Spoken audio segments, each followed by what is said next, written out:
Good morning, St. Francis. Good morning, people of God. It is Tuesday, the second day of January 2024, Tuesday of the second week of Christmas. It is the 9th day of Christmas. Again, 15 days of Christmas left remaining, so we have 6 days of Christmas still to celebrate. So our 9th day of Christmas today. As we move from the octave of Christmas and back in Connecticut after the sojourn in New York City, it is also a travel day because I'm traveling to Seattle for the North American Academy of Liturgy. So be broadcasting or be recording from Seattle in the next couple of days. The week that follows Christmas. Again, we moved from the octave. We moved from kind of this neat little compact week of celebration, 7 days of celebration from Christmas Day until the Mary, the Mother of God, New Year's Day in the civil calendar.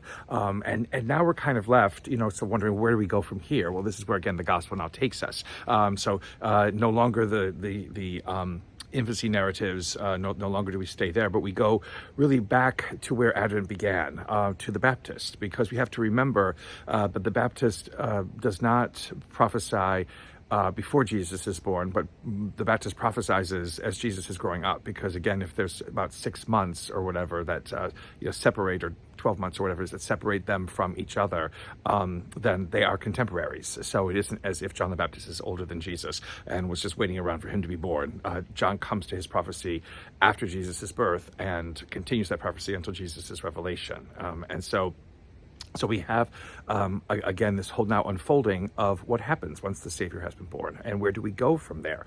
Because that has to be the question. We just don't end on New Year's Day. We don't end with sometimes a celebration that is the antithesis of Christmas, where, again, New Year's Eve becomes this incredible, crazy, sort of filled with all kinds of fleshly desires and all kinds of things like that, as opposed to Christmas, which is so family-oriented and what have you. We don't want that to be the antithesis and the conclusion of the Christmas season, because it is not the conclusion of the Christmas season.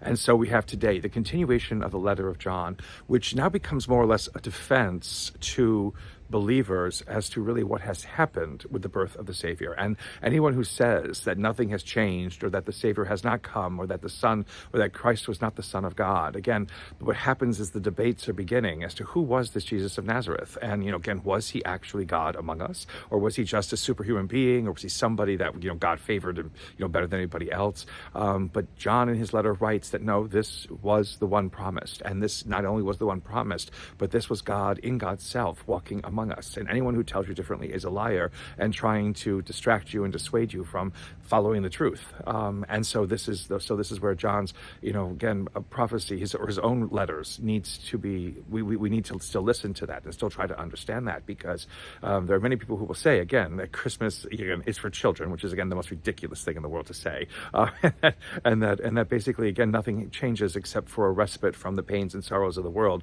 that now you launched back into on the second day of January. That would be tragic for anybody, and that would be tragic especially for us who dare to believe in the midst of all of this, because this is not what we are about, and this is not why Christ comes to us. This is not why God so passionately wants to be a part of our life. It's just to deceive us and to make us believe and think things that are not true.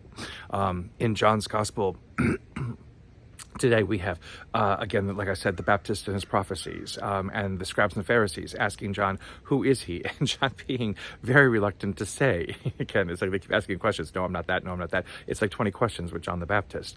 But again, John says, again, there's one coming after me, again, unfit to untie the sandals and the straps and what have you. But again, the one who is greater than him, and the one who they may miss because they are not paying attention to what's going on. Again, this is kind of where this second week of Christmas leaves us, is to be able to still pay attention to what is going on, to not lose sight of the fact that light and love and life has entered into our creation, has entered into our existence, and it continually does so. It wasn't just a one-shot deal that then we are left to our own resources.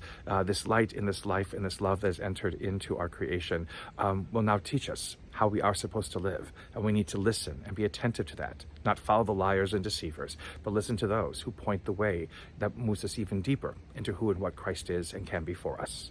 Continued blessed Christmas, St. Francis and people of God. A happy New Year still for the civil year. May the Lord give you his peace.